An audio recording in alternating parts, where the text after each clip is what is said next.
The late autumn wind whipped around the corners of Manhattan's glass towers as Nathan Harper strode through the doors of Le Bernardin. At 30, he had already built one of New York's most promising tech companies from the ground up. But tonight, something felt different. The usual buzz of achievement that accompanied his success felt hollow, echoing in the empty spaces of his life he'd been too busy to acknowledge. The maitre d' recognized him immediately. "Your usual table, Mr. Harper?" Nathan nodded, loosening his tie as he followed the familiar path to his corner table. The restaurant hummed with the quiet conversations of New York's elite, but his attention caught on something unusual, the sound of quiet sniffling coming from behind a decorative plant near the entrance to the private dining area. He paused, catching sight of a small figure huddled in the shadows. A little girl, maybe 7 or 8 years old, sat with her knees pulled up to her chest, tears streaming down her face. Something about her vulnerability pierced through his carefully constructed wall of professional detachment. "Hey there," he said softly, crouching down to her level. "Are you okay?" The girl looked up, revealing eyes the exact shade of amber he'd spent years trying to forget. His heart stuttered in his chest. I can't find my mom," she whispered, wiping her eyes with the back of her hand. "We were having dinner, and I went to the bathroom, but when I came back, I took a wrong turn, and now I don't know where she is." Nathan felt an inexplicable pull toward this child. "I'll help you find her. I'm Nathan. What's your name?" "Mia," she said, her voice small but trusting. The name hit him like a physical blow, though he couldn't understand why. He helped her to her feet, noting how her navy blue dress matched the ribbon in her dark hair. "Well, Mia, let's go find your mom. Do you remember what table you were sitting at?" "By the windows," she said, slipping her tiny hand into his. "Mom always likes to sit where she can see the city lights." The casual mention of her mother's preference sent another unexplainable wave of familiarity through him. Nathan led Mia through the restaurant, scanning the faces of worried diners who had begun to notice the commotion of the missing child. And then he saw her. Isabella Martinez stood from her window table, her face a mask of relief that transformed into shock when she saw who was holding her daughter's hand. 8 years hadn't changed her much. Her dark hair still fell in perfect waves past her shoulders, and her eyes still held that same intensity that had once made him forget his own name. "Mommy." Mia broke away from Nathan's grip and ran to her mother. Nathan stood frozen, his mind racing to connect dots he hadn't known existed until this moment. 8 years. Mia's age. Isabella's sudden disappearance from his life. The familiar amber eyes. "Nathan," Isabella breathed, holding Mia close to her side. The color had drained from her face. "How old is she?" The words came out before he could stop them, though he already knew the answer. His heart pounded so hard he could barely hear his own voice. Isabella's silence spoke volumes. "Mom?" Mia looked between them, sensing the tension. "Do you know him?" 8 years, Nathan said, his voice cracking. "She's 8 years old, isn't she?" The restaurant around them faded away. In that moment, it was just the three of them, standing in a bubble of earth-shattering revelation. Nathan felt like he was falling through space, trying to grasp onto something solid as his world tilted on its axis. "We should talk," Isabella finally said, her voice barely above a whisper. "But not here." "Not here?" Nathan's laugh held no humor. 8 years, Isabella. 8 years of her life. 8 years of my daughter's life that I'll never get back. Mia's eyes widened at the word daughter, her grip on her mother's hand tightening. "Please," Isabella pleaded, glancing around at the nearby tables where diners were trying hard to pretend they weren't watching the drama unfold. "Let me explain." "Explain." The word tasted bitter in his mouth. "Explain how you disappeared without a trace? How you kept my child from me? How you made that decision for both of us?" Tears welled in Isabella's eyes. "I was scared, Nathan. I was 22, and you were just starting your company. You said yourself that children weren't part of your plan, not then. I didn't want to be the one who derailed your dreams. That wasn't your choice to make. His voice rose slightly before he caught himself, conscious of Mia's presence. The little girl, his daughter, watched him with those familiar amber eyes, and he felt his anger crack, revealing the pain underneath. "Mr. Harper?" The maître appeared at his elbow. "Is everything all right?" Nathan took a deep breath, straightening his shoulders. "Everything's fine. Could you have my driver bring the car around? And please add Ms. Martinez's bill to my account." Isabella started to protest, but Nathan cut her off with a look. "We're going to talk, Isabella. Tonight. All of us." Mia tugged on her mother's hand. "Mom, is he my dad?" The simple question, asked with such innocent curiosity, shattered what remained of Nathan's composure. He looked at his daughter, and saw 8 years of missed first steps, first words, first days of school. 8 years of bedtime stories he never got to read, of scraped knees he never got to bandage, of Christmas mornings he never got to witness. "Yes, sweetheart," Isabella said softly, running a hand over Mia's dark hair. "He is." Nathan watched as Mia processed this information, her face scrunching in concentration. She looked so much like Isabella when she thought hard about something, but he could see himself in the set of her jaw, the shape of her nose. "I always wondered about you," Mia said suddenly, looking directly at Nathan. "Mom has a picture of you in her drawer. Sometimes I look at it when she's not home." Isabella's sharp intake of breath told Nathan this was news to her too. The revelation that his daughter had been curious about him, had secretly looked at his picture, created a new ache in his chest. "Mr. Harper, your car is ready," the maitre d' announced discreetly. Nathan nodded, then turned back to Isabella and Mia. "We can go to my place. It's not far from here." Isabella hesitated for a moment, before nodding. As they walked toward the exit, Nathan felt the weight of 8 years pressing down on his shoulders. 8 years of memories he would never have. 8 years of fatherhood stolen from him. But as Mia slipped her small hand back into his, looking up at him with trust and curiosity, he felt something else too. Hope. Hope that maybe, just maybe, it wasn't too late to be the father she deserved.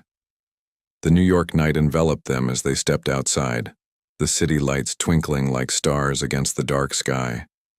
In the back of his mind, Nathan remembered all, the nights he'd spent in his office building his empire, never knowing that somewhere out there his daughter was growing up without him. Never again, he promised silently, squeezing Mia's hand gently. Never again would he miss a single moment of her life. The elevator ride to Nathan's penthouse felt eternal. Mia stood between them, her small hand still clutching Nathan's while her other hand held firmly to Isabella's. The gravity of the situation hung heavy in the confined space, punctuated only by the soft ding of passing floors. "You live in the sky," Mia whispered, pressing her face against the glass wall of the elevator as they ascended. Her breath fogged the pristine surface, and for a moment Nathan saw his building through her eyes, a towering giant reaching into the clouds. "Mia, don't smudge the glass," Isabella said automatically, then caught herself, as if realizing she had no right to impose rules in Nathan's space. "It's okay," Nathan said softly, surprising himself. "I do the same thing sometimes." The small confession earned him a bright smile from Mia, and his heart clenched. How many smiles had he missed? The elevator opened directly into his penthouse, and Nathan watched as Mia's eyes widened at the sight. The space, usually a testament to modern luxury and minimalist design, suddenly felt cold and unwelcoming through the lens of an 8-year-old girl. No toys scattered about, no children's books on the shelves, no evidence that a child had ever been welcomed here. "Would you like some hot chocolate?" he asked Mia, desperate to make his home feel warmer. "I make it from scratch." "Really?" Mia bounced on her toes. "Mom only lets me have hot chocolate on special days." "I think," Nathan said, looking directly at Isabella, "this qualifies as a very special day." Isabella nodded, her face a complex mixture of guilt, and resignation. Why don't you help Nathan make hot chocolate while I make a quick call to Aunt Rachel? She's watching our cat Phoenix and I should let her know we'll be late. As Isabella stepped away to make her call, Nathan led Mia to his seldom-used kitchen. He lifted her onto one of the bar stools at the counter, and her legs swung freely, her patent leather shoes catching the overhead lights. "Do you like marshmallows?" he asked, gathering ingredients. "The tiny ones are the best," Mia replied. "They melt faster."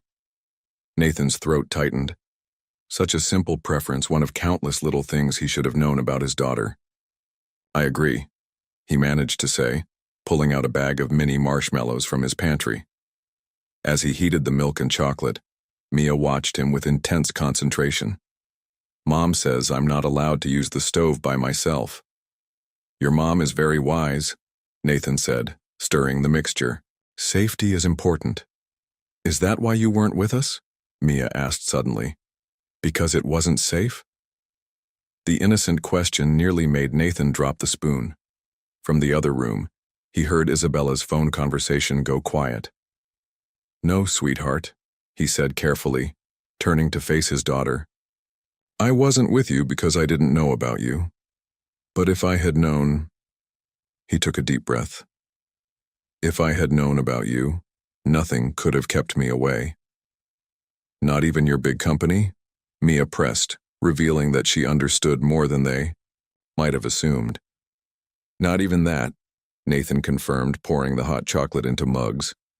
He added a generous helping of mini marshmallows to Mia's cup, arranging them in a perfect circle.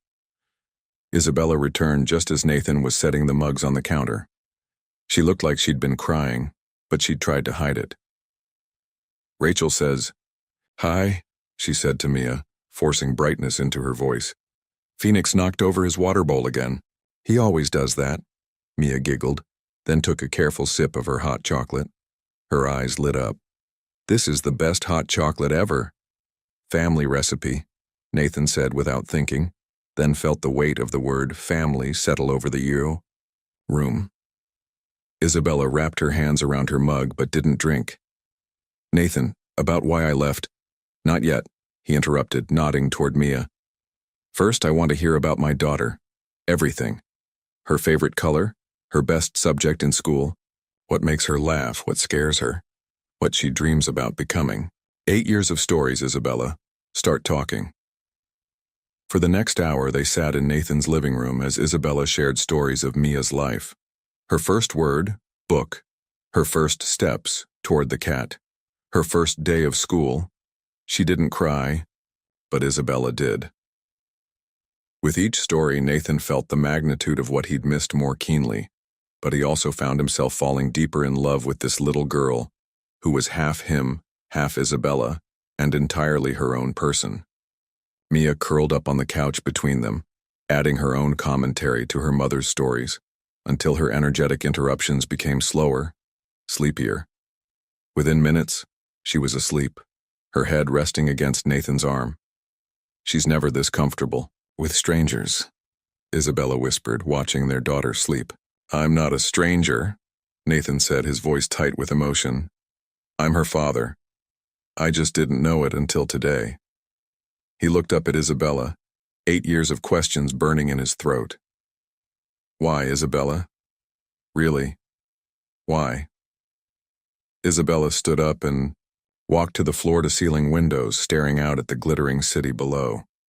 "You were right on the edge of everything you'd worked for. The company was about to take off. Investors were lining up, and you were so focused, so driven. Then, that night happened. The night you left," Nathan supplied, carefully shifting so he could stand without waking Mia.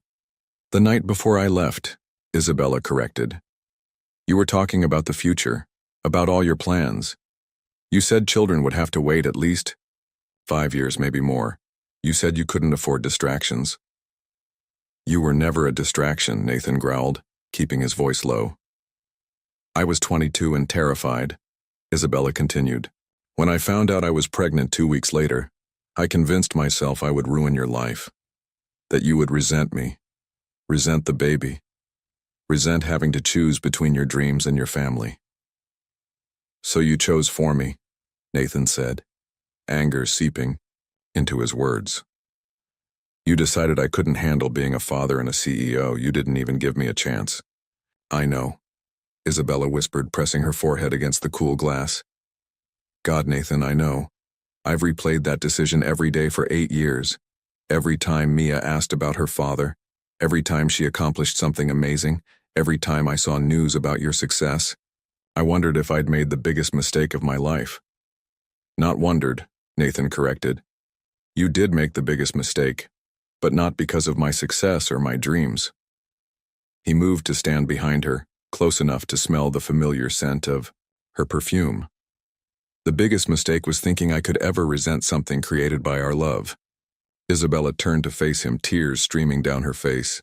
I'm so sorry, she whispered. I was wrong, so wrong.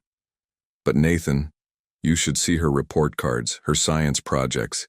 She's brilliant, just like you, and kind, and funny, and so curious about everything. I might have made a horrible mistake, but I've spent every day trying to raise her to be someone you would be proud of. I want to know her, Nathan said, his voice rough with emotion. Really know her, not just stories. I want to be her father. Isabella, not just legally, not just financially, but really be her father. I want early morning cartoons and homework help and Sunday pancakes. I want parent-teacher conferences and dance recitals and scraped knees. I want everything. A small voice came from the couch. Can we have pancakes tomorrow? They both turned to see Mia sitting up, rubbing her eyes sleepily. Nathan's heart swelled at the sight of her tousled hair and hopeful expression. Please, she added, looking between them. Isabella met Nathan's eyes, a lifetime of complications passing between them in that single glance. Finally, she nodded. Yes, baby. We can have pancakes tomorrow. With chocolate chips? Mia pressed, suddenly more awake. Nathan laughed, the sound surprisingly free of bitterness. With chocolate chips, he confirmed, and whipped cream, and berries. Whatever you want. As Mia beamed at them, Nathan saw their future unfold in possibilities. Sunday pancakes leading to soccer games, leading to graduation ceremonies. 8 years lost, but so many more ahead. The road wouldn't be easy. There were still conversations to be had, hurts to be healed, boundaries to be established. But looking at his daughter's smile, Nathan knew with absolute certainty that every difficult moment would be worth it. The New York skyline twinkled behind them, bearing witness to this fragile new beginning. Tomorrow would bring its own challenges, but tonight, in this moment, they were just a family discovering each other for the first time. The Sunday morning sun streamed through Nathan's penthouse windows, casting long shadows across his kitchen, where the promised pancake breakfast was in full swing. Mia stood on a step stool beside him, carefully dropping chocolate chips into the shapes he'd poured on the griddle. Look, Mom, this one's a heart. Mia beamed, her dark hair pulled back, in a messy ponytail that Isabella had hastily arranged before running home to feed Phoenix and grab clean clothes for them both. Perfect technique, Nathan praised, fighting the urge to pull out his phone and capture every moment. He'd already taken dozens of photos since dawn, desperate to document each new interaction with his daughter. The elevator's soft chime announced Isabella's return, but the sharp intake of breath that followed wasn't hers.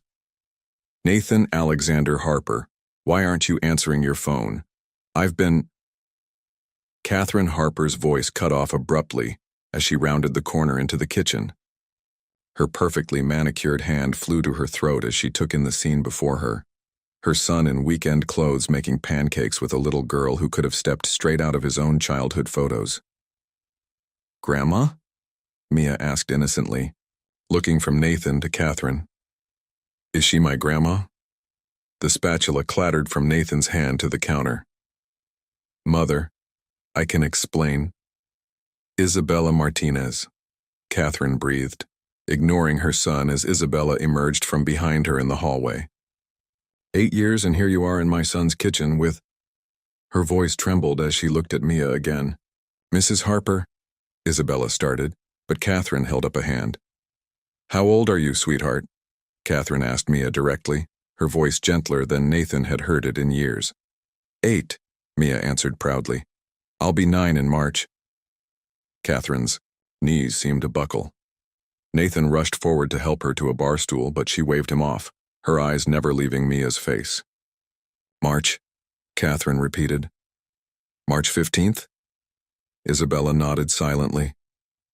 My grandson Oliver was born on March 15th, Catherine said, her voice tight with emotion. He died 3 days later. I always believed that date meant something. That somewhere out there, as she pressed her hand to her mouth, tears spilling onto her cheeks. Mom, Nathan said softly. This is Mia, your granddaughter. I like making pancakes, Mia offered, clearly uncertain about the emotional atmosphere but wanting to help. Would you like one? We made them in shapes. A laugh burst through Catherine's tears. I taught your father to make shaped pancakes when he was just about your age. She turned to Isabella, her expression hardening. You denied me this. 8 years. Of birthdays, of Christmases, of everything. The pancakes are burning, Mia announced, breaking the tension. Nathan quickly turned back to the griddle, rescuing what he could while trying to process this new layer of complexity. His mother had always been a force of nature, and he'd known she would be devastated by the news. But seeing her actual reaction, watching her meet her granddaughter for the first time, made his heart ache in new ways. I think, Isabella said carefully, that Mia and I should give you and Nathan some time to talk. No. Catherine's response was immediate. No more separation. No more secrets. We're going to sit down as a family and have breakfast, and then we're going to have a very long conversation about the future. She stood up, straightening her designer blazer. But first I'm going to help my granddaughter make proper heart-shaped pancakes. For the next hour, they existed in a strange bubble of domestic harmony. Catherine showed Mia how to swirl the batter just so, sharing stories of Nathan's childhood, attempts at pancake artistry. Isabella sat quietly at the counter, answering Mia's questions but otherwise keeping her distance from Catherine's barely contained emotions. Nathan watched it all, feeling like he was seeing his life through a kaleidoscope, familiar pieces rearranging themselves into entirely new patterns. His mother, usually so focused on social status and corporate success, was teaching Mia how to make whipped cream from scratch. His daughter, who hadn't existed in his world 48 hours ago, was calling him Dad with increasing confidence. And Isabella, the woman he'd never truly gotten over, was right there, close enough to touch but separated by 8 years of choices and consequences. After breakfast, Catherine insisted on showing Mia the rooftop garden. Your father helped design it, she told her granddaughter. He has quite a green thumb, though he pretends the gardeners do all the work. As they watched Mia explore the garden with Catherine, Isabella turned to Nathan. I should have known she would show up. Sunday brunch, Nathan explained. It's been our tradition since Dad died. I missed it last week because of meetings in Silicon Valley, so she was probably worried when I didn't answer her calls this morning. He ran a hand through his hair. I should have called her last night, but I was overwhelmed, Isabella supplied. Nathan, I know you must hate me for what I did, but please don't let that affect Mia's relationship with your mother. Catherine clearly wants to be part of her life, and Mia, she's never had a grandmother. My parents died before she was born, and I don't hate you, Nathan interrupted, his voice low and intense. I'm angry. I'm hurt. I'm struggling to understand how the woman I loved, the woman I thought I knew better than anyone, could keep this secret for so long. But I don't hate you, Isabella. I don't think I could ever hate you. Before Isabella could respond, Mia's delighted squeal drew their attention. Catherine had found the hidden fountain that Nathan had installed last spring, and Mia was watching, in wonder as the water danced in patterns. She does that little hop when she's excited, Nathan observed, just like you used to do. Isabella smiled despite herself. But she bites her lip when she's thinking hard, just like you. And she has your focus. When she's interested in something, the whole world disappears. Tell me about her first word again, Nathan requested softly. I want to hear every detail. As Isabella began to speak, Catherine's voice rang out across the garden. Isabella Martinez, we need to discuss Mia's trust fund immediately. Nathan's father set aside money for all future grandchildren before he passed, and this child has 8 years of compound interest to catch up on. Mother, Nathan warned, but Catherine was already pulling out her phone. I'm calling Gerard at the bank right now, and then we need to discuss schools. Please tell me she's not in public school? No granddaughter of mine. Mom! Nathan's sharp tone made everyone freeze. Mia is enrolled in one of the best charter schools in the city. Isabella has done an amazing job with her education. Please just take a breath. Catherine looked like she wanted to argue, but then Mia tugged on her sleeve. Can you show me how to make the fountain do that pattern again? Just like that, Catherine's business persona melted away. Of course, sweetheart, you see this panel here? Your father installed it himself. Nathan felt Isabella relax slightly beside him. She's going to be impossible to deal with, isn't she? Oh, you have no idea, Nathan chuckled, but she'll love Mia fiercely. And at least now you won't have to handle all the parent-teacher conferences alone. About that, Isabella said hesitantly, we need to talk about how this is going to work. Custody arrangements, schedules, responsibilities. Later, Nathan said, watching as his mother taught his daughter the fountain's control system. Right. Now I just want to remember this moment. Our daughter, learning about water pressure from her grandmother, in a garden I built, thinking I'd never have a family to share it with. Isabella touched his arm gently. I'm so sorry, Nathan. I know.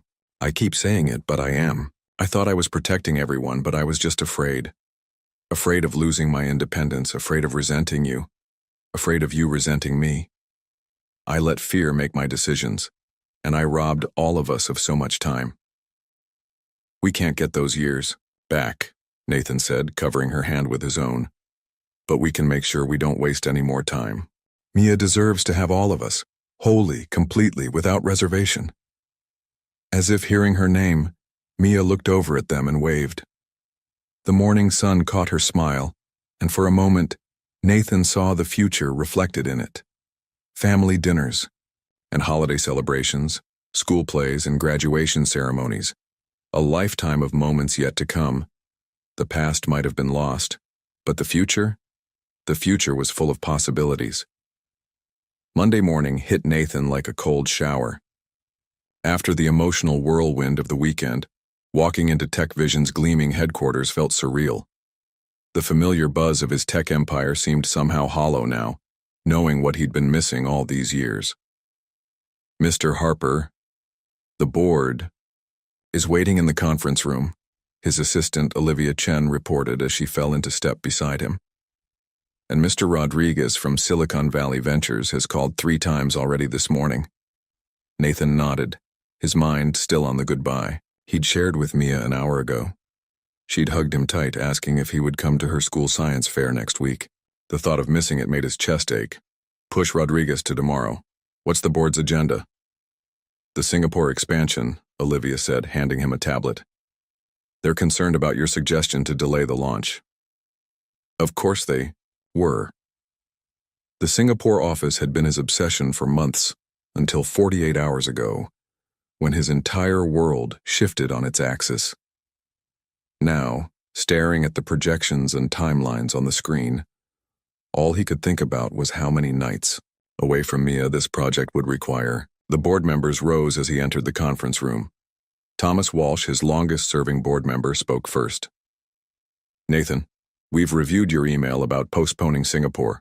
Frankly, we're concerned. Nathan took his seat at the head of the table, noting the worried glances being exchanged.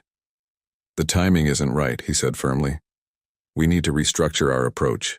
The timing will never be perfect, Patricia Montgomery countered, her British accent sharp with frustration. We've invested millions in this expansion. Our investors are expecting a Q3 launch. What's really going on, Nathan? He could feel their eyes on him. These people who had backed his vision from the start. They deserved the truth, or at least part of it. I recently learned I have an 8-year-old daughter. The silence that followed was deafening. Thomas's mouth actually fell open. A daughter? Patricia repeated, her expression softening slightly. I wasn't aware you were involved with anyone. It's complicated, Nathan said, which felt like the understatement of the century. Her mother and I, it's a long story, but I've missed 8 years of her life and I won't miss any more. The Singapore expansion, as currently planned, would require me to be there for months. That's not acceptable. Nathan. Thomas leaned forward, his voice gentle but firm. I understand this is a shock, but we can't restructure the entire company around your personal life. The board has a responsibility to our shareholders. I'm not asking to restructure the entire company, Nathan countered, pulling up a new document on the conference room's main screen. I'm proposing we modify our approach. Instead of a full relocation, we implement a hybrid model. Our local team handles the day-to-day operations, with quarterly executive visits. We utilize the technology we've developed for remote collaboration. We practice what we preach. Patricia studied the proposal, her frown deepening. This could work, but it would extend the timeline by at least 6 months, which gives us time to perfect our new collaboration software, Nathan pointed out. We showcase our own technology while maintaining work-life balance for our team. It's not just about my daughter. It's about creating a company culture that values family. His phone buzzed with a text from Isabella. Mia won't stop talking about the pancakes. She wants to know if you'll teach her how to make the special chocolate sauce next weekend. A smile tugged at his lips before he could stop it. Thomas caught the expression inside. You're really serious about this, aren't you? More serious than I've ever been about anything, Nathan confirmed, tucking his phone away. Including this company.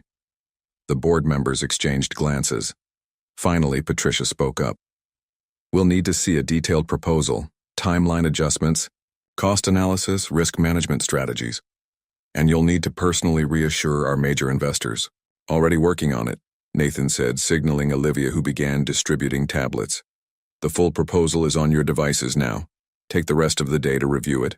We'll reconvene tomorrow morning. As the board members filed out, Thomas lingered behind. A daughter, he mused, studying Nathan's face. Well, that explains why Catherine called me last night in tears, talking about trust funds and private schools.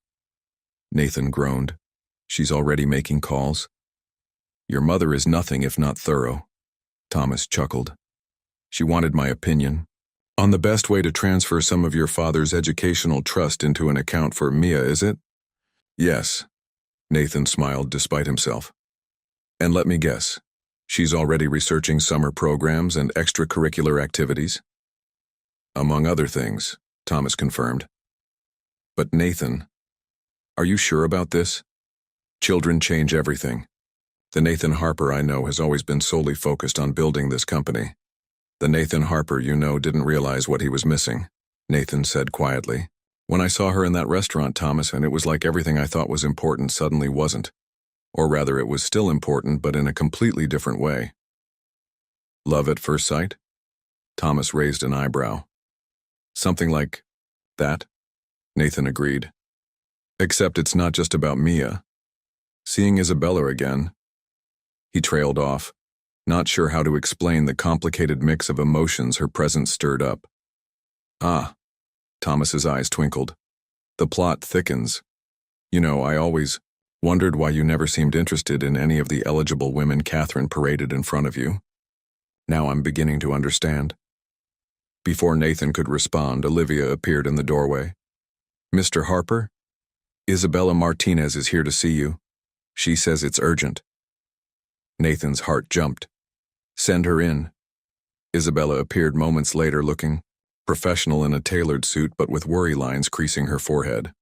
I'm sorry to interrupt your workday, but we need to talk. The school just called. There's been an incident with Mia. What kind of incident? Nathan was already on his feet, reaching for his jacket. Is she hurt? No, she's fine physically, Isabella assured him quickly. But apparently, she told her entire class about finding her long-lost CEO father, and now the school is dealing with media inquiries. Someone must have tipped off the press. The principal wants to meet with both of us immediately. Nathan's mind raced through the implications. The press would have a field day with this story. Tech billionaire discovers secret child. Mia's life would be upended.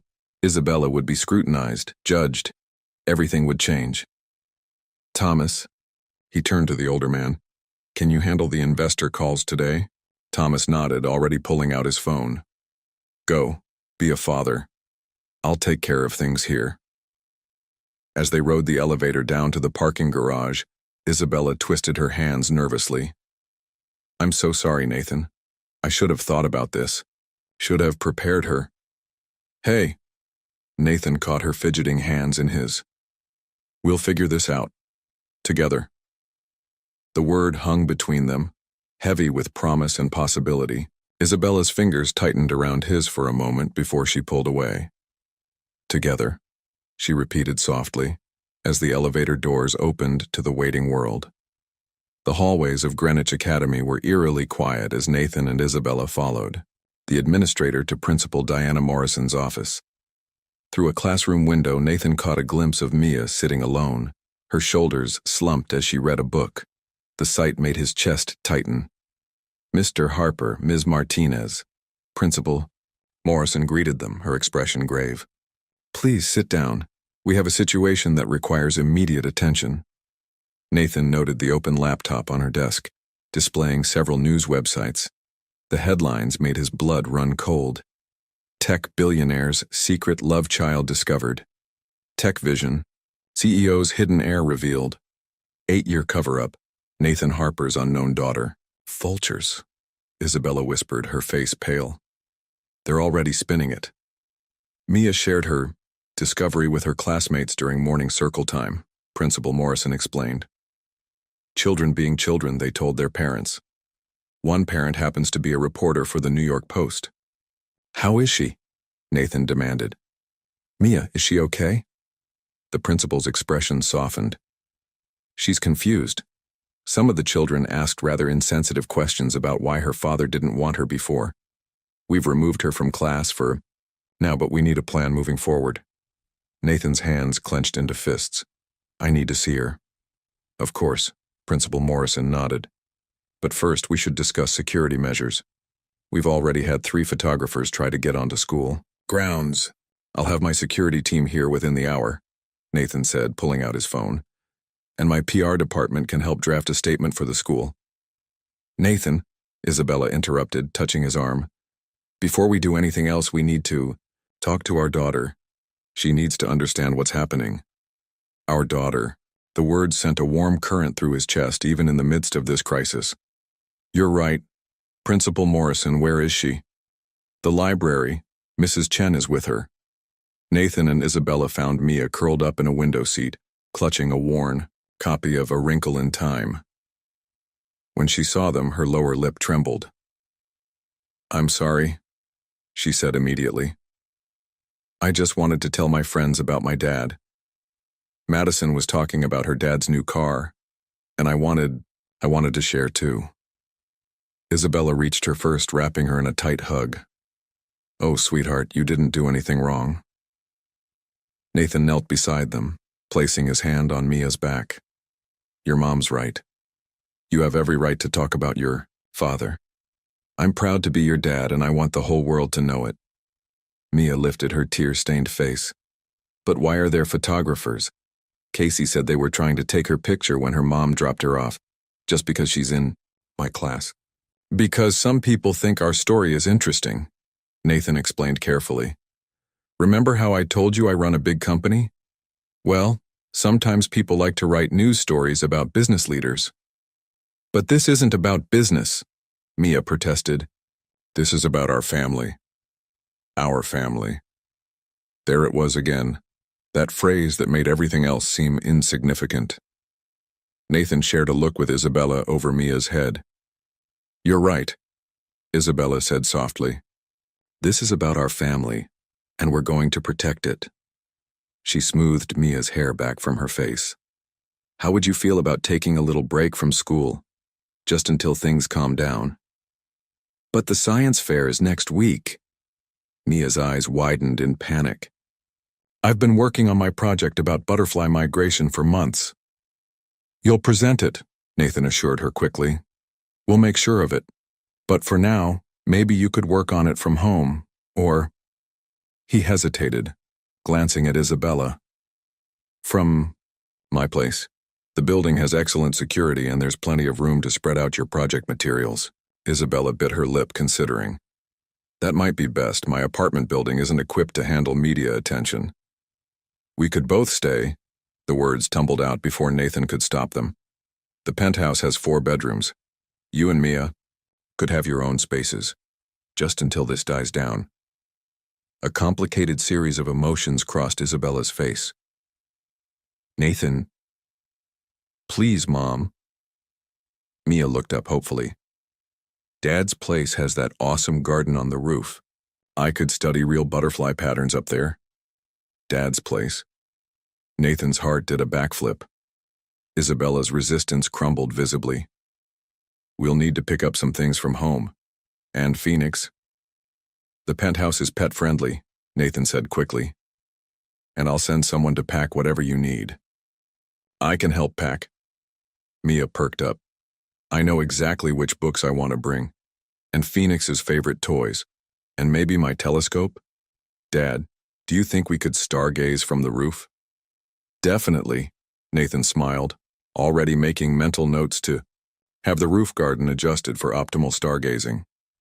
We can set up a whole observation area. A knock at the door interrupted their planning. Principal Morrison entered with a concerned expression.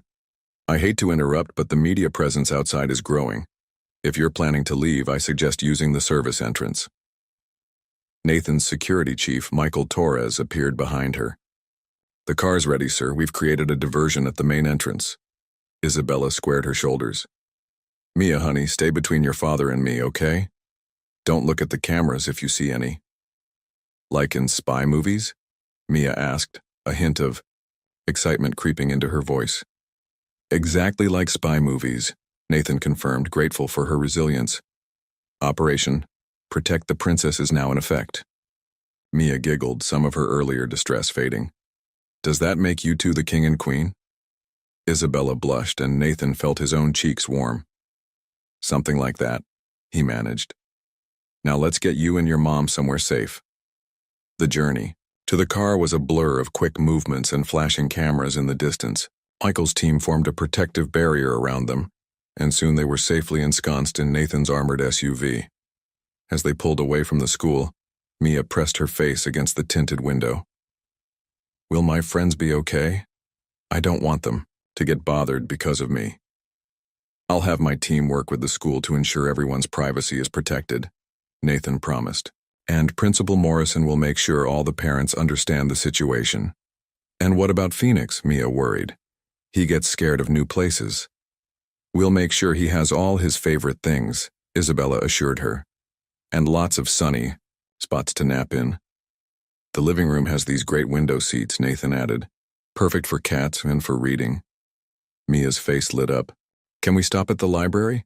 If I'm going to be home for a while, I need more books. We can do better than that, Nathan said, an idea forming. How about we turn one of the spare rooms into a library just for you? Really? Mia bounced in her seat. Mom, can we? Isabella gave Nathan a look that clearly said, we need to talk about spoiling her, but she nodded. As long as you promise to actually read the books, not just collect them. I promise, Mia beamed. Dad, can we get books about space too? For when we stargaze. Absolutely, Nathan agreed, already messaging Olivia to arrange for a collection of astronomy books. And maybe some about butterflies for your project? As Mia launched into an enthusiastic description of her science fair project, Nathan caught Isabella watching him with an unreadable expression. What? He asked softly. You're good at this, she whispered. Being a father. I was so wrong to think you wouldn't be. The admission hung between them, heavy with regret and possibility. Before Nathan could respond, his phone buzzed with a message from Catherine. Press conference tomorrow. Non-negotiable. We need to control the narrative. Also, I'm bringing over Mia's trust fund paperwork tonight, and I've enrolled her in virtual piano lessons. She mentioned enjoying music. Nathan showed the message to Isabella, who rolled her eyes but couldn't hide her smile. Your mother moves fast. Speaking of moving, Nathan glanced at Mia, who was now thoroughly absorbed in describing butterfly migration patterns to Michael via the car's intercom. Are you sure you're okay with staying at my place? I know it's a lot. Isabella was quiet for a moment. Nothing about this situation is ideal, she finally said, but seeing how you are with her, how naturally you've stepped into being her father, maybe it's time I stopped making decisions based on fear. Their eyes met, and for a moment, Nathan saw the young woman he'd fallen in love with all those years ago. Brave, brilliant, and beautiful. But now there was something more. Wisdom earned through years of single motherhood, strength developed through facing challenges alone. We'll figure this out, he promised. Together. This time, Isabella didn't pull away when their hands touched. Together, she agreed, as the car carried them toward their uncertain future. The first week of cohabitation passed in a blur of adjustments and discoveries. Nathan's pristine penthouse transformed into a lived-in home, with Mia's science project, materials spread across the dining room table, and Phoenix the cat claiming the most expensive armchair as his personal domain. Mom, Dad! Mia's voice echoed through the apartment. Come quick! Phoenix found the butterfly habitat! Nathan looked up from his laptop where he'd been reviewing press statements, sharing an alarmed glance with Isabella. They found Mia in her newly created library, where Phoenix sat regally beside the mesh enclosure housing her chrysalises, watching them with feline intensity. He won't hurt them, Mia assured them confidently. He's just being a scientific observer. Like me. Isabella relaxed visibly, but Nathan noticed the dark circles under her eyes. The media frenzy hadn't died down. If anything, it had intensified. Yesterday's headlines had questioned Isabella's motives, suggesting she'd orchestrated the whole revelation for financial gain. How about some lunch? Nathan suggested, trying to distract both mother and daughter. We could test out that new pizza oven on the roof. Can we invite Grandma? Mia asked hopefully. Catherine had visited daily, bringing an endless stream of educational materials and cultural enrichment opportunities. Actually, Isabella interjected, I think we need to talk about going back to school next week.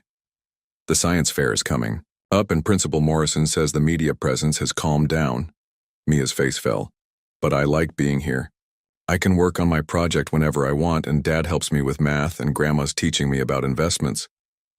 Honey? Isabella started, but Nathan caught her eye. Why don't you check on your chrysalises? He suggested to Mia. Your mom and I need to discuss some grown-up things.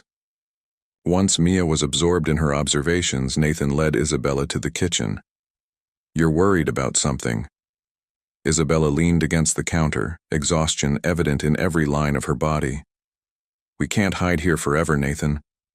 This bubble we've created, it's beautiful, but it's not real life. Mia needs routine, structure, her friends, and you need your space. Nathan finished softly. I see how uncomfortable you are here living in my world. It's not that, Isabella protested, then sighed. Okay, maybe it's partly that.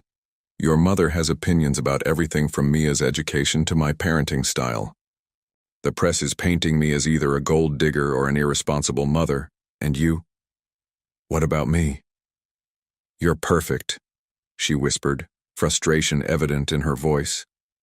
You've stepped into fatherhood like you were born for it. You're patient, attentive, generous. It makes what I did even worse. Every time I see you with her, I'm reminded of all the years I stole from both of you. Nathan moved closer, drawn by the pain in her voice. Isabella. The elevator chimed, announcing Catherine's arrival. She swept in carrying shopping bags and a determined expression. I've enrolled Mia in the Young Entrepreneurs Summer Program, she announced without preamble. And I've arranged for a private tutor to help her prepare. Nathan, dear, we need to discuss the trust fund allocation.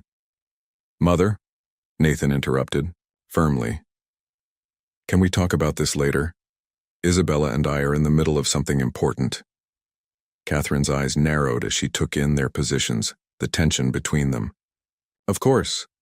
I'll just go show Mia the new educational games I brought. They're designed to develop strategic thinking skills. After she disappeared down the hallway, Isabella let out a shaky laugh. See what I mean? Everything here is about optimizing, enhancing, improving. In my world, we have macaroni art on the fridge and mismatched socks in the drawer. I like macaroni art, Nathan said quietly. And I haven't coordinated my socks since I found out about Mia. It seems less important now. Nathan Harper with mismatched socks? The press would have a field day with that scandal.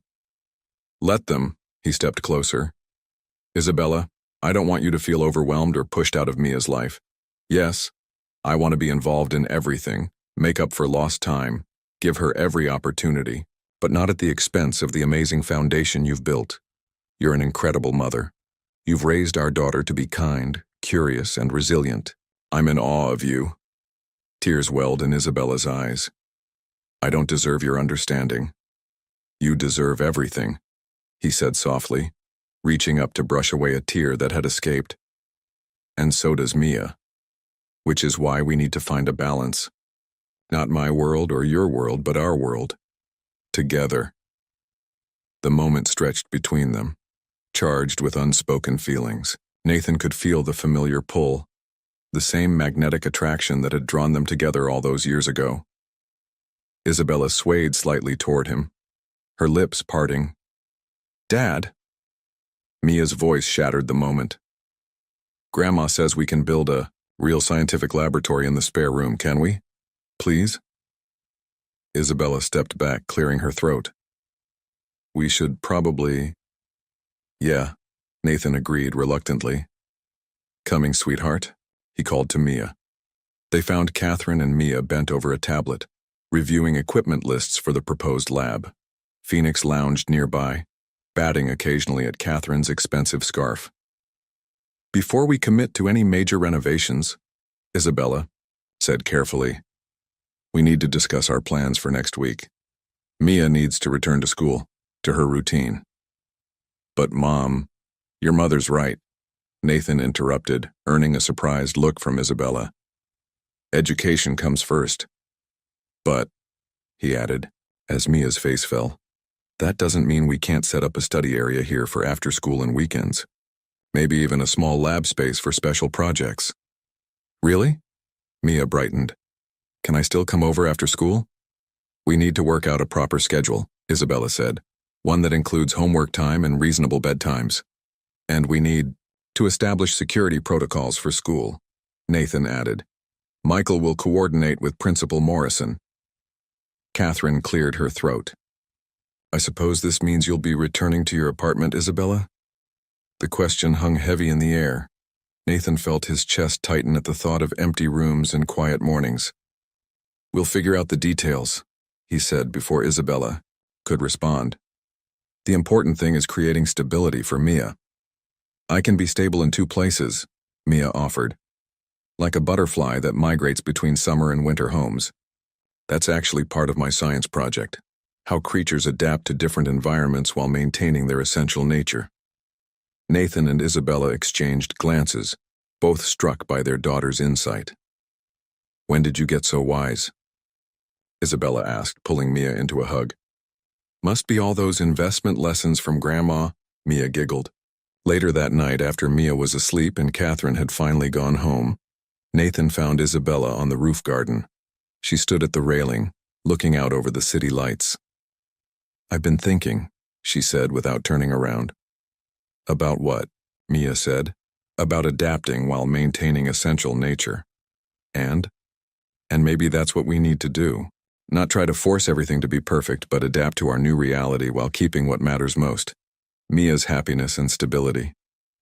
Nathan joined her at the railing. Does that mean you'll consider staying?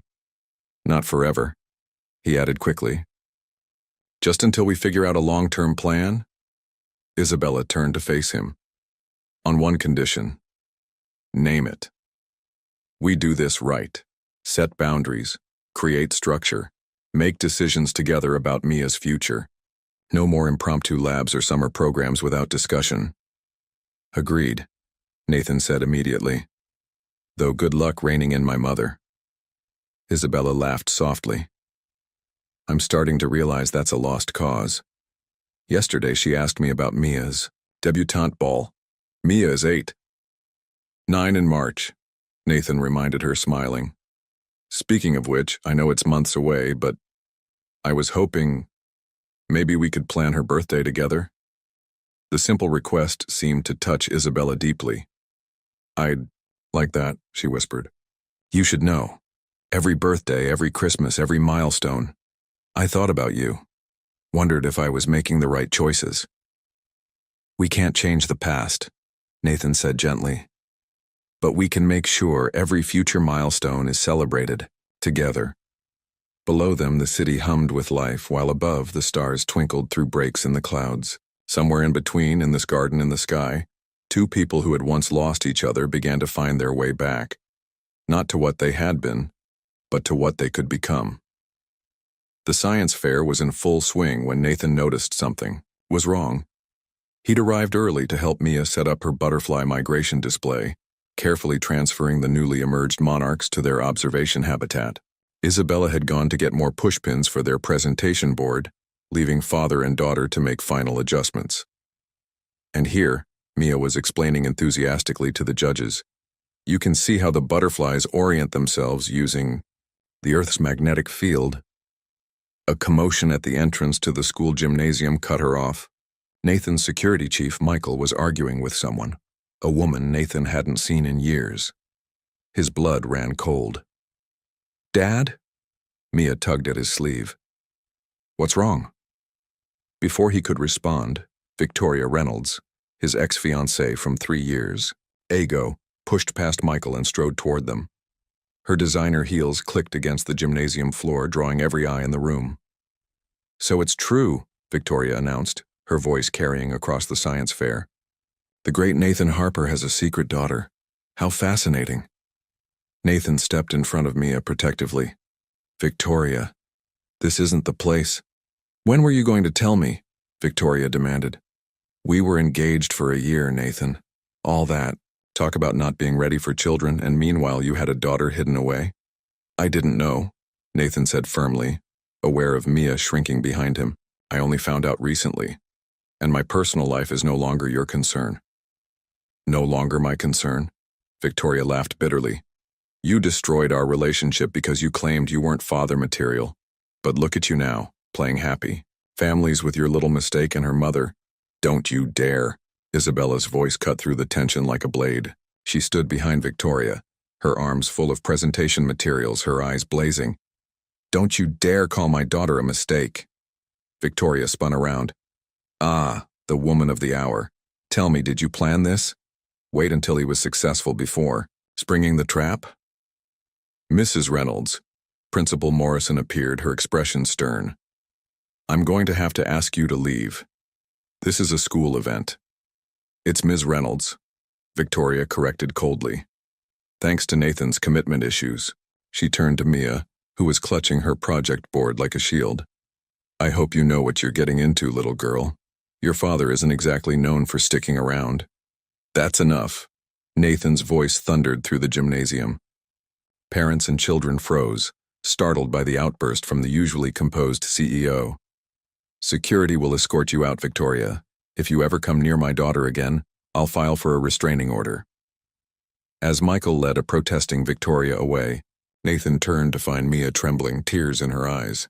Hey, princess, he knelt beside her. I'm so sorry about that. Was I really a mistake? Mia whispered.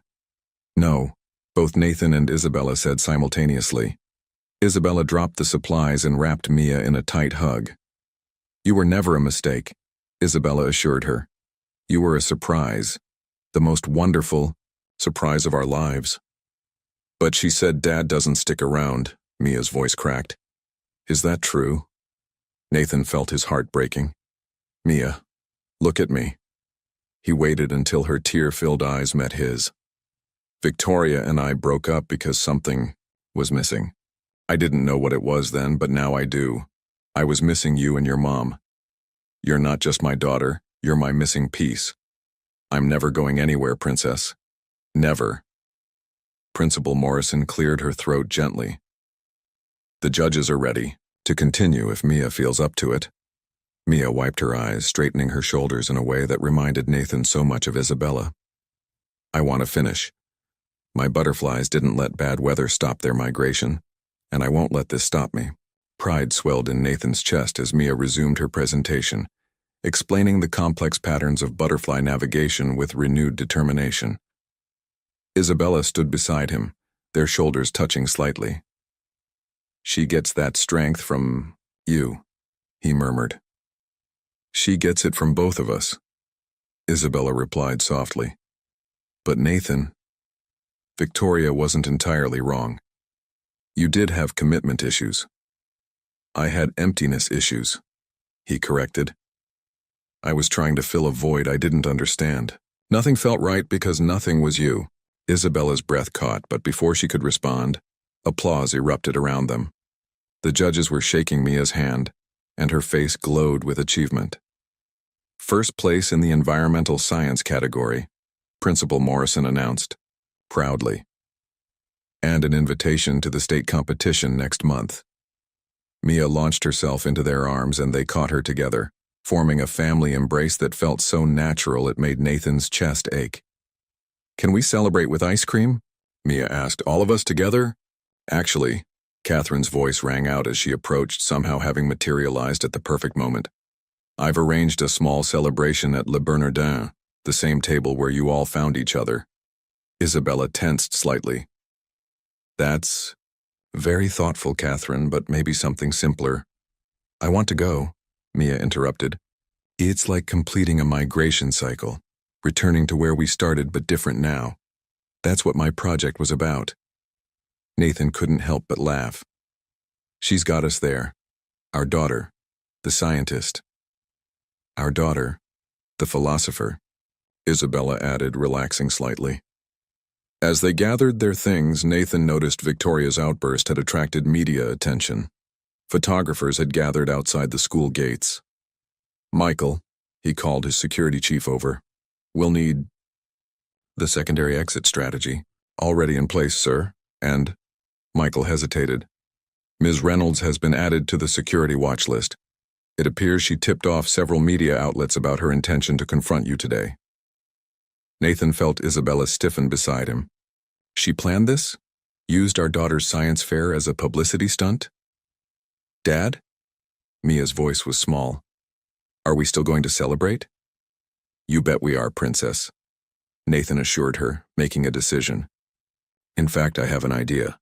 Michael, call the PR team. It's time we took control of this narrative. Nathan? Isabella questioned. Trust me, he said softly. No more hiding, no more letting others define our story. We'll do this on our terms. Catherine nodded approvingly. I'll call Richard at the Times. One exclusive interview, carefully controlled, could end this media circus. But first, Nathan emphasized, we celebrate our daughter's achievement. Everything else can wait. At Le Bernardin, seated at the same table where their lives had changed forever, Nathan watched Mia explain her project to Catherine, who listened with genuine fascination.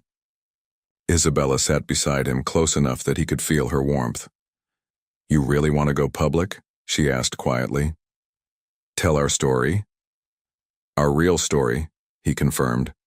Not Victoria's version or the tabloid's version. The truth. About two people who loved each other, lost each other, and found their way back together through the amazing little girl they created. Found their way back together? Isabella repeated, a question in her voice. Nathan turned to face her fully.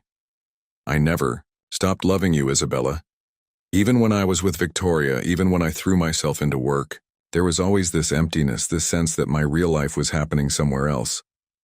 Now I know why. Nathan, Isabella's voice wavered. We can't just pick up where we left off. Too much has happened. I don't want to pick up where we left off, he said earnestly. I want to start something new, something better, something that includes morning science experiments and butterfly migrations, and a daughter who sees the world in patterns we never imagined. I'm scared, Isabella admitted. Scared of trusting this, scared of losing it all again. Mom, Dad, Mia called out. Grandma says my project could qualify for a national science scholarship. Can we start planning the next phase of research? Nathan squeezed Isabella's hand under the table. We're all scared sometimes. But look what happens when we face our fears. Butterflies emerge, families reunite, and little girls win science fairs. Isabella's fingers interlaced with his, and this time she didn't pull away. Above them, the same chandelier that had witnessed their reunion sparkled like stars, while outside the New York sky painted itself in sunset colors. And at their table, a family continued its own remarkable migration, not from one place to another, but from what was to what could be. The New York Times interview was set for 10 a.m., but Nathan had been awake since dawn, standing in his home office and staring at the framed photo from Mia's science fair victory. His daughter beamed at the camera, flanked by her parents, her project board proudly displaying her findings on butterfly migration patterns. Can't sleep either? Isabella's voice came from the doorway. She wore one of his company hoodies over her pajamas, looking both out of place and perfectly at home. Just thinking, he replied, touching the frame gently. Are we doing the right thing, going public with our story? Isabella joined him by the window, where the sunrise painted Manhattan in shades of gold. Victoria's appearance at the science fair is trending on social media. At least this way, we control the narrative. I've been looking at the talking points Catherine's PR team prepared. Nathan gestured to his tablet. They want to paint it as a perfect reunion story. Lost love, found family, happily ever after. But it feels too neat, too sanitized. Our story is messier than that. It's about mistakes and fear and growth. It's about a young woman who made a difficult choice, and a man who had to learn that success means nothing without family. Isabella's breath caught. You've really thought about this. I've thought about nothing else, Nathan admitted, especially after what Victoria said about my commitment issues. Dad? Mom? Mia appeared in the doorway, Phoenix winding around her legs. Are you worried about the interview? They turned to find their daughter already dressed in the outfit she'd chosen specifically for today, a butterfly-patterned dress that Catherine had bought her, paired with the science club pin she'd earned at school. Come here, sweetheart. Isabella opened her arms and Mia rushed into them. We're just making sure we tell our story the right way. Can I help?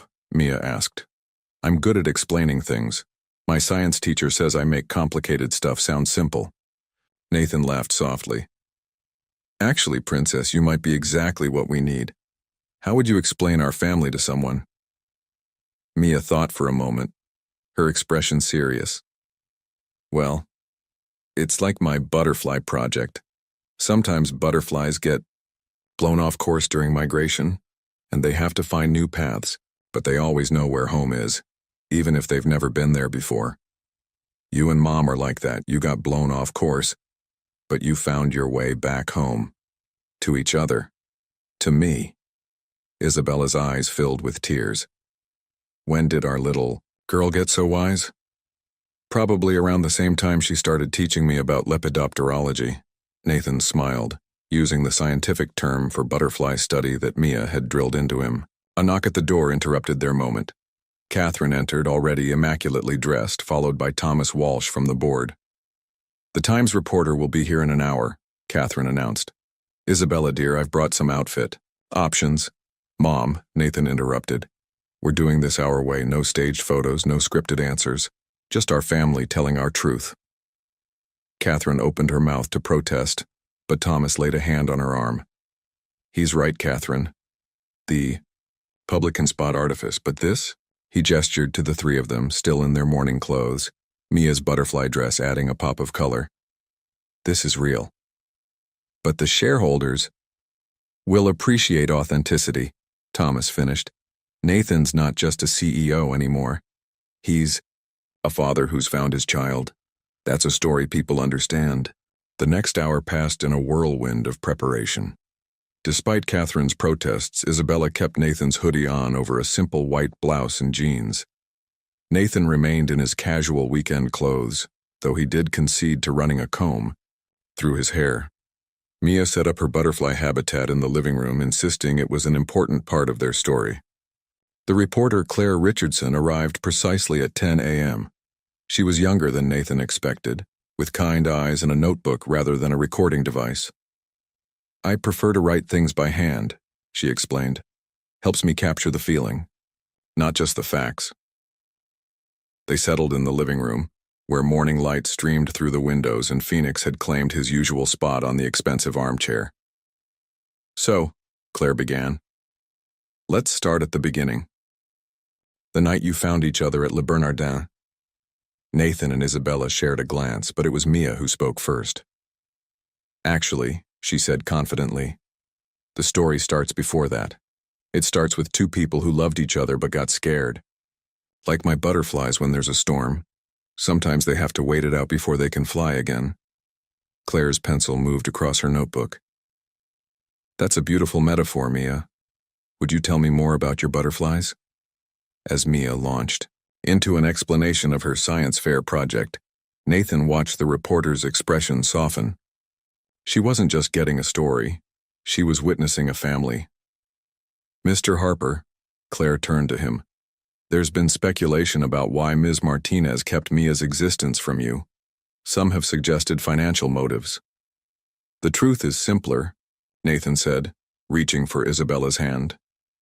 "And more complicated.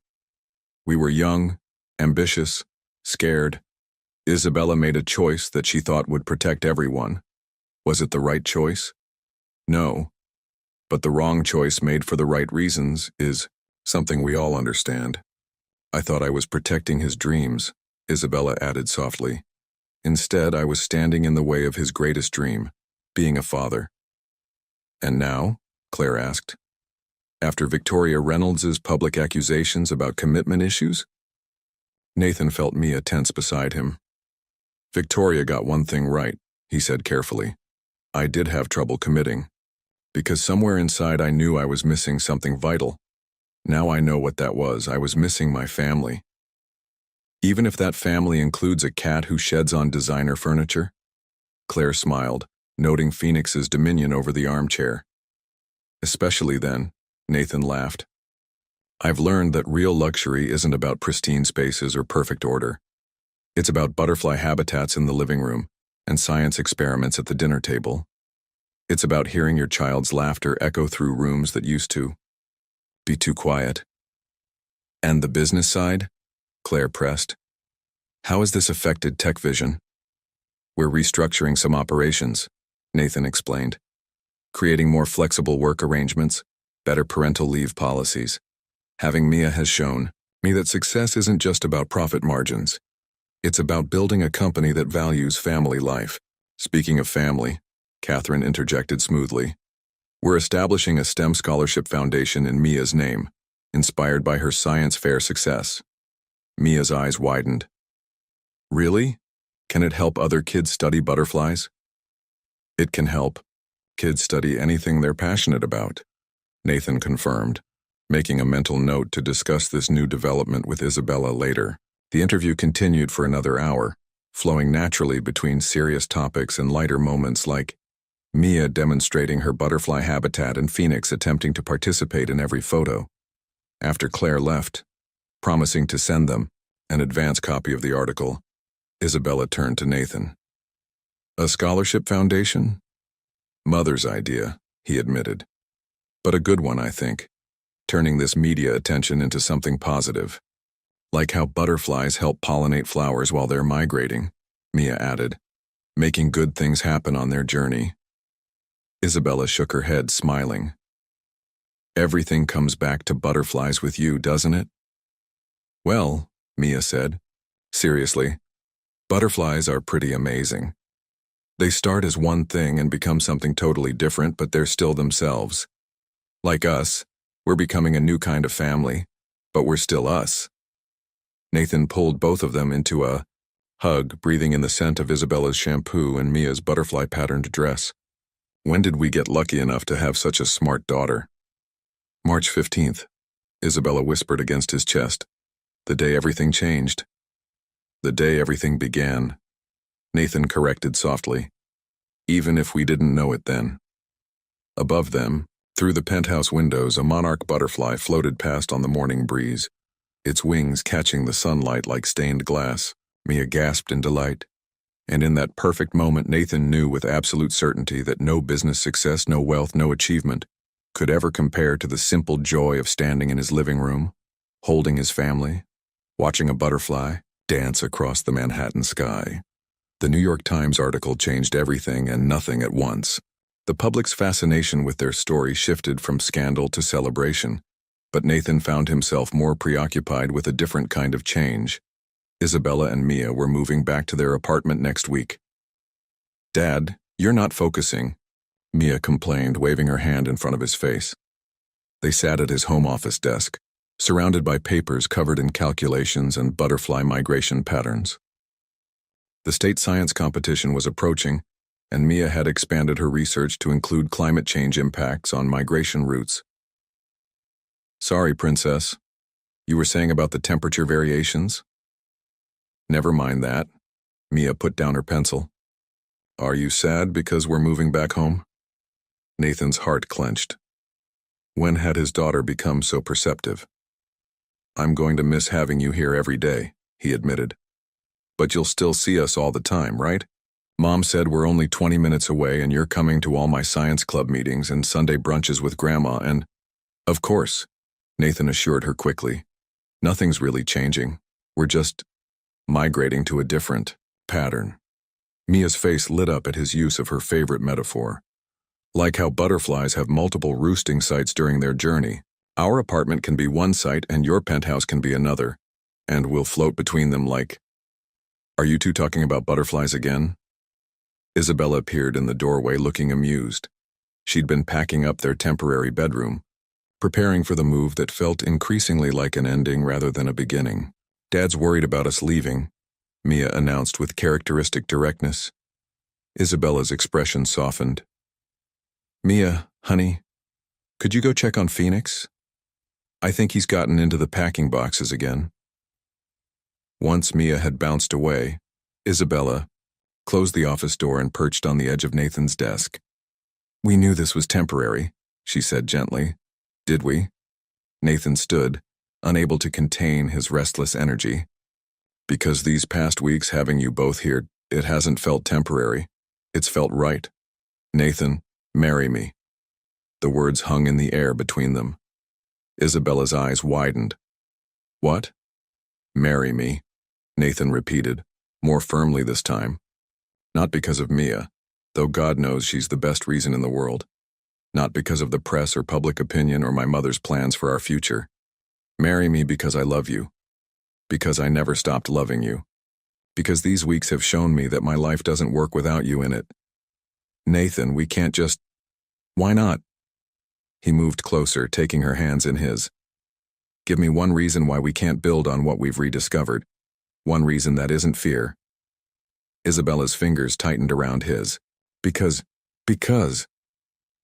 She trailed off, tears gathering in her eyes. "Mom, Dad." Mia's voice carried through the door. "Phoenix found your old photo album." They found Mia in Isabella's temporary bedroom, surrounded by partially packed boxes. She held a worn leather album, its pages open to a photo of Nathan and Isabella 8 years ago, young and in love at a tech conference after party. "You look so happy," Mia observed, tracing the photo with her finger. "Like how you look now when you think nobody's watching." Isabella sank down beside their daughter, taking in the old photo. "We were very happy then." "And now?" Mia looked between them. "Are you happy now?" Nathan knelt on Mia's other side. "Happier," he said firmly, "because now we have you." "Then why are we leaving?"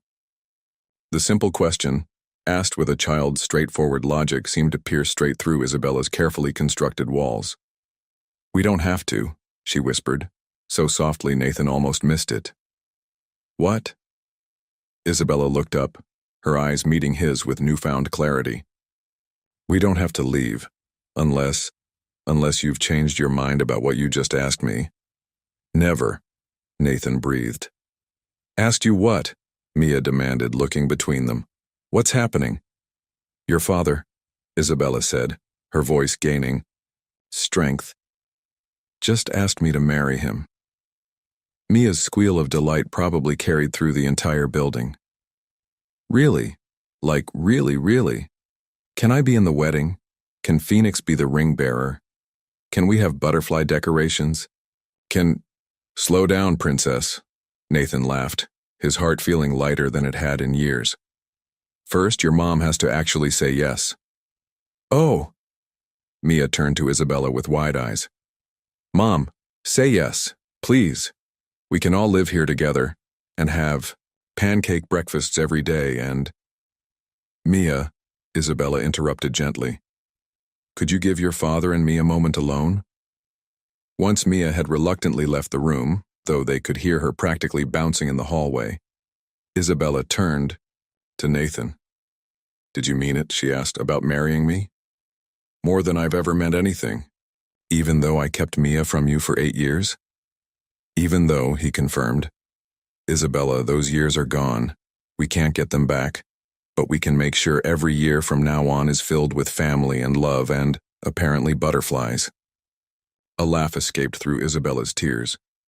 You know your mother will try to turn this into the society wedding of the decade. Let her.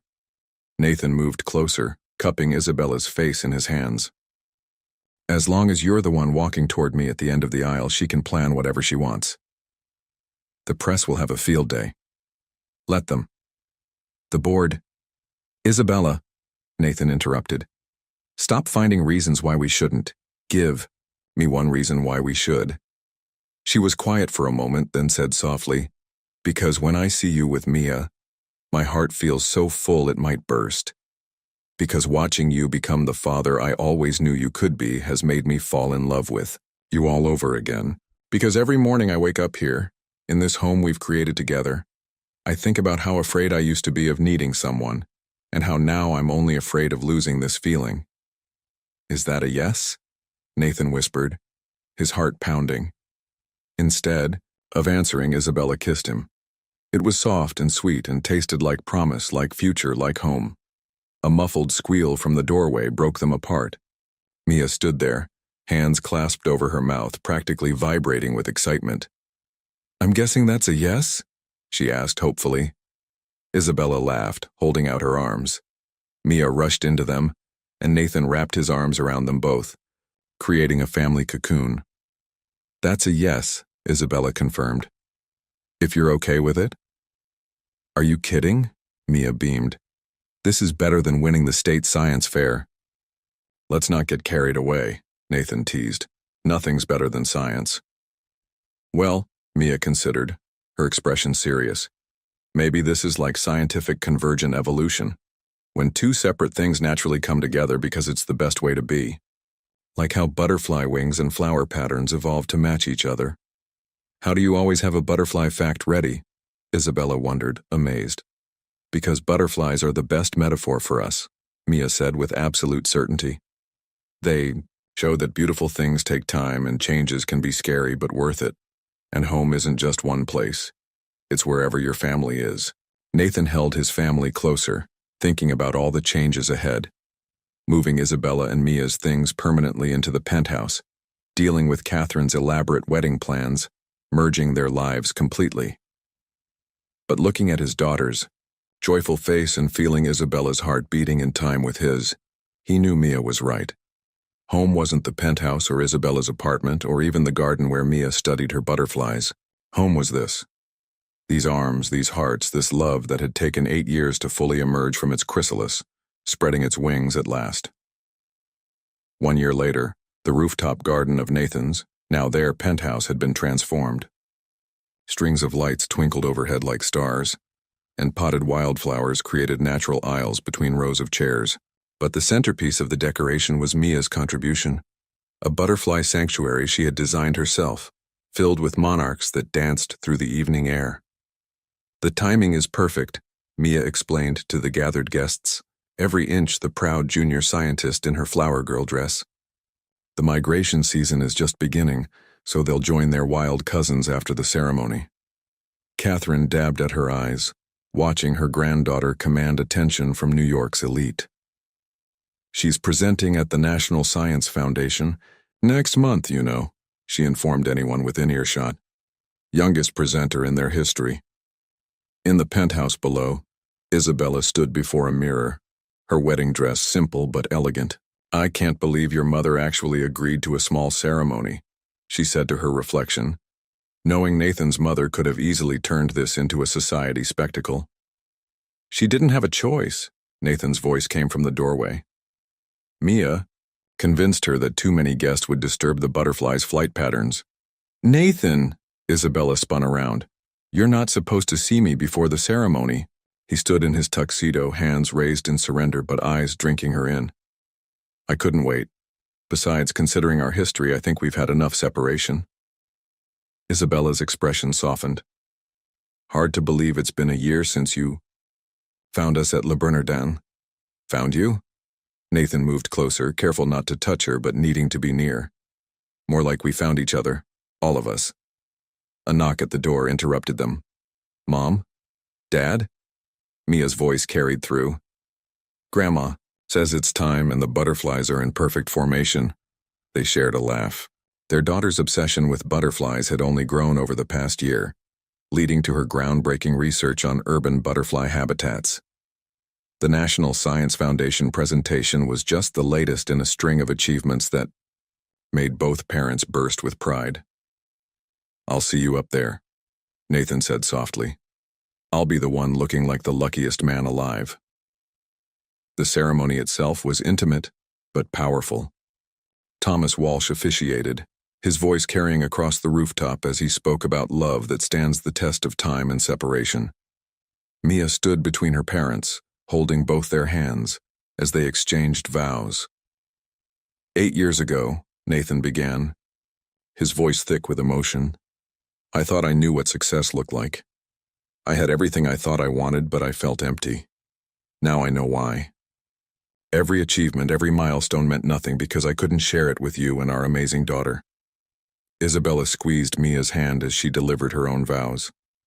I made a choice once, born of fear and youth and misunderstanding. But love has a way of bringing us home, even when we've lost our way. You and Mia are my home, my heart, my true north. And the butterflies showed us the way, Mia added enthusiastically, making the guests laugh and breaking the tension of the emotional moment. As Thomas pronounced them husband and wife, a remarkable thing happened. The monarch butterflies, as if choreographed, took flight en masse, creating a living canopy of orange and black wings above the ceremony. Did you plan that? Catherine whispered to her granddaughter. Nope, Mia beamed. They just knew it was time, like Mom and Dad did. The reception that followed was a blend of elegant and whimsical. Classical musicians played alongside the natural symphony of the garden, and the cake featured delicate butterfly decorations that Mia had helped design. Phoenix, wearing a tiny bow tie, supervised the proceedings from his favorite perch. The board sends their congratulations, Thomas told Nathan during the celebration. Though I think they're more excited about the Singapore expansion's success under the new remote model than your actual wedding. Speaking of the board, Catherine interjected, have you told them about the STEM education initiative? Nathan nodded, watching Mia demonstrate her butterfly tracking app to a group of fascinated guests. The app, developed by TechVision's team, based on her research, was already being used by citizen scientists across the country. It's amazing, Isabella said, joining them. A year ago, I was terrified of disrupting Nathan's business. Now our daughter is helping shape its future. Our daughter, Nathan repeated, loving how natural those words felt now. Who, by the way, has some news she's been dying to share. Mom, Dad. Mia rushed over, her excitement palpable. Can I tell them now? At their nods, she turned to Catherine and Thomas. I'm going to be a big sister. Mom and Dad said I could help design the nursery with a butterfly theme and... A baby? Catherine's composure cracked completely. When? How far along? We need to start planning. Mother, Nathan interrupted gently. Maybe let us enjoy this celebration before you start planning the next one. As Catherine pulled Isabella away to discuss due dates and baby shower themes, Nathan felt a tug on his sleeve. "Dad?" Mia looked up at him seriously. "Are you happy?" Nathan knelt to her level, something he'd done countless times since that first night at Le Bernardin. "Happier than I ever dreamed possible." "Are you happy, princess?" Mia considered this, with her usual thoughtfulness. "You know how butterflies migrate thousands of miles to find the perfect spot? I think that's what our family did. We all had to travel really far through lots of hard stuff, but we found our perfect spot. Together." "When did you get so wise?" Nathan asked, pulling her into a hug. "Probably around the same time you learned all those butterfly facts to help with my research," she grinned. Later that night, as the party wound down, Nathan found Isabella at the rooftop's edge, watching the last of the monarchs join their wild cousins in the darkening sky. "No regrets?" he asked, wrapping his arms around her from behind, his hands resting protectively over her still flat stomach. "Just one," she leaned back against him. "That I didn't trust in us sooner. Think of all the moments we missed." "I don't think of them as missed moments anymore," Nathan said thoughtfully. "They're part of our migration story, as Mia would say. Every choice, every separation, every fear led us here, to this perfect moment. With a butterfly-obsessed daughter and a cat who thinks he runs the company. And a new little one on the way," Nathan added, his voice tender. "Who'll probably be explaining quantum physics by age 3 if they take after their sister." "I love you?" Isabella turned in his arms. "The young you who dreamed of changing the world through technology. The you I was afraid would resent being a father. The you who found us at Le Bernardin and turned your whole life upside down without hesitation. And most of all, the you who stands here now, my husband, our children's father, the man who taught me that love isn't something to fear, it's something to fly toward." As they kissed under the stars, a single monarch butterfly, perhaps the last of Mia's charges, circled them once before joining its fellows on their great journey south. Below, the city hummed with life and possibility. Above, the stars twinkled like promises. And here, in this garden in the sky, a family that had once been separated by fear and circumstance stood united by love and understanding, ready to begin their next great adventure together. "Mom! Dad!" Mia's voice carried across the rooftop. "Come quick, I think I just saw a rare species." Nathan and Isabella shared a knowing look. Some things would never change. Their daughter's passion for discovery, Catherine's well-meaning interference, Phoenix's disdain for expensive furniture. But other things would grow and evolve, like the family they were building, the love they shared, and the future they faced together. Hand in hand, they went to join their daughter, ready to share in her excitement, her discoveries, her joy. After all, that's what families do. They migrate together, face storms together, and finally, gloriously, find home together. When love is real, can time be an obstacle or a bridge to reunion?